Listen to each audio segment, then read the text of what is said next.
Thank you for joining us on the Value Chain TV News Update. I am S.A. Ufoma with the news. And on the news update, the first story we have for you is on the economy. It says as festivities approach, foodstuff transporters under the Amalgamated Union of Foodstuff and Cattle Dealers of Nigeria have warned Nigerians of a looming increase in food prices. In an interview with journalists, the national president of the union, Mohammed Tahi, explained that the rising cost of premium motor spirit and diesel, combined with daily extortion and double taxation on federal highways, are severely impacting foodstuff transporters. Value Chain TV spoke to few Nigerians who shared their views on the issue. The report.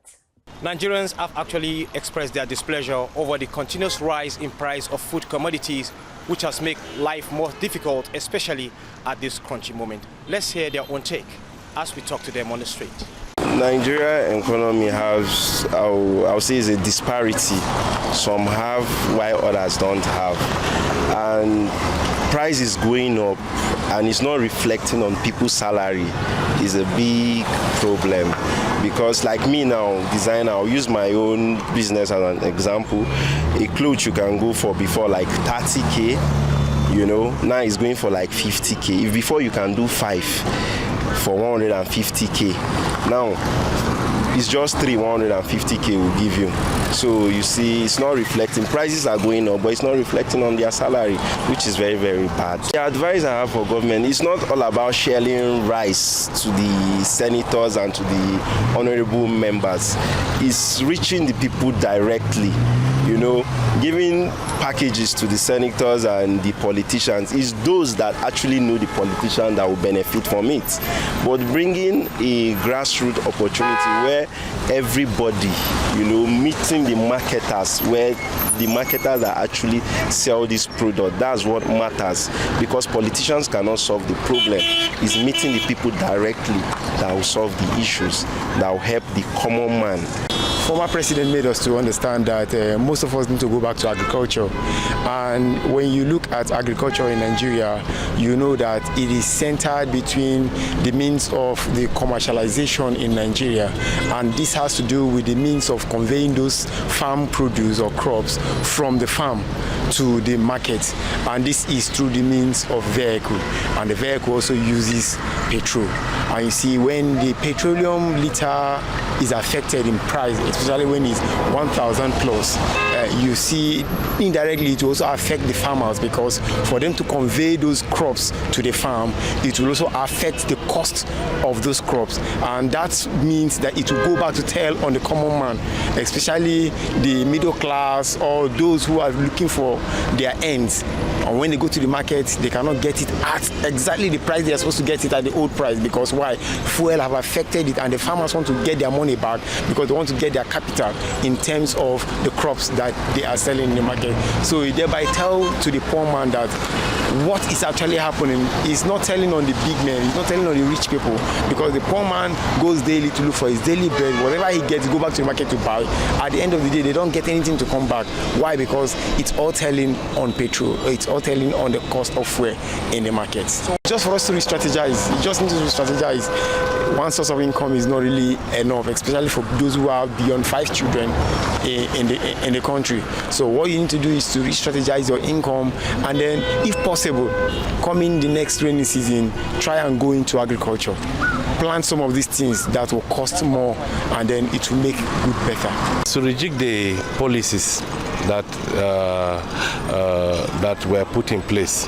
First off, we were supposed to have considered that most of these policies were supposed to come with some consequences. The adverse effect is what we are facing now. So if they can be able to cushion these adverse effects by some maybe palliatives, which most of them always talked about bringing in some of those palliatives, but the distribution has not been effective. Not even that, is to be able to reject the policies, to be able to have a human face to it, because most of these things are not coming with a human face.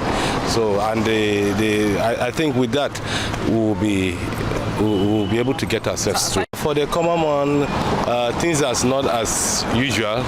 So whatever lifestyle we used to live before, it's always important that we should be prudent and know that things have changed. And let's hope for the better. And if there are any ways we can be able to put up our voices, let's put up our voices collectively to be able to make the government hear, so that there can be able to be change and they can be able to look inwards to be able to have a human face to some of their policies. Respondents, especially those living in the Federal Capital Territory, have actually called on the government to do the needful so that a poor man on the street or a poor man in Nigeria can actually have 3 square meals with his family. For Valuechain TV, Kabir Lawal reporting.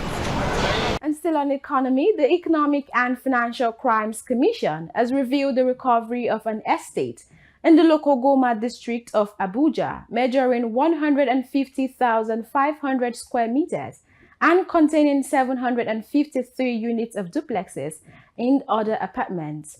This was revealed in a ruling by Justice Jude Nwagweze via the Commission's X handle. The Commission described this as its single largest assets recovery since its inception in 2003. Away from that now, the Tertiary Education Trust Fund, TETFund, National Agency for Science and Engineering Infrastructure, NASENI, and National Information Technology Development Agency will all cease to exist if the 4 tax reform bills currently being considered by the National Assembly were passed into laws. This was disclosed to newsmen by the Borno State Governor, Babagana Umaru Zulum. Zulum, who said neither himself nor any northern governor was against President Bola Tinubu over the executive bills, however, noted that they were only craving for dialogue and adequate consultation about the proposed legislations in order not to be shortchanged. And now on energy, the global wind energy sector's demand for new workforce has been projected to increase by 2028. A report by Global Wind Energy Council revealed that in order to meet the increasing demand for onshore and offshore productivity, 534,000 new technicians will be needed.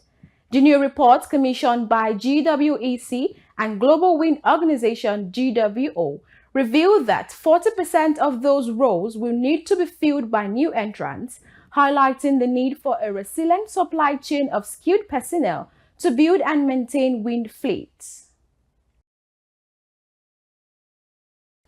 On today's business news, Nigeria is returning to the international capital market for the first time in over 2 years, issuing euro bonds to bridge its growing fiscal deficits.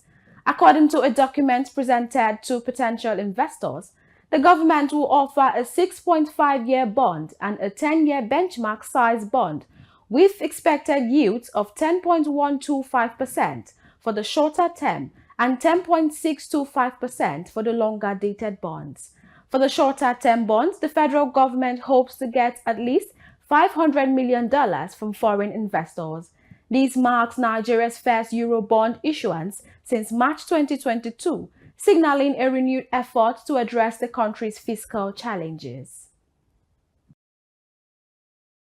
With just 3 days to wrapping up the first term examinations for primary school pupils in the Federal Capital Territory, pupils have been sent away from schools as teachers embark on strike action in protest over the failure to implement 70,000 naira minimum wage in the 6 area councils.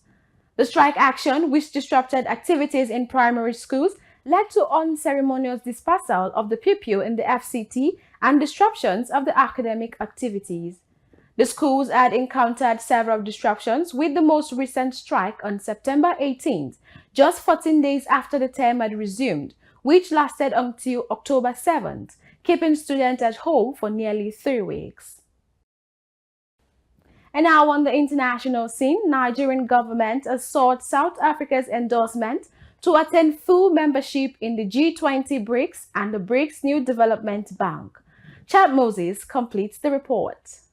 The request was made to South Africa by Nigeria's Minister of State for Foreign Affairs, Ambassador Bianca Odumegu Ojukwu, during the closing remarks of the 11th Nigeria-South Africa Binational Commission held in Cape Town, South Africa. South Africa officially assumed the presidency of the Group of 20 on December 1st, a platform comprising the world's largest economies. South Africa is also a key member of the expanded BRICS bloc, which includes Brazil, Russia, India, China, Iran, Egypt, Ethiopia, and the United Arab Emirates. BRICS nations currently account for approximately 37% of global gross domestic product and are recognized as a significant engine of global economic growth. During her remarks, Odumegu Ojukwu emphasized Nigeria's interest in assuming leadership roles in thematic discussions under South Africa's G20 presidency. For Value Chain TV, Chad Moses reporting. And that's it on the Value Chain TV News Update. Many thanks for staying with us. I am S.A. Ufoma. Bye for now.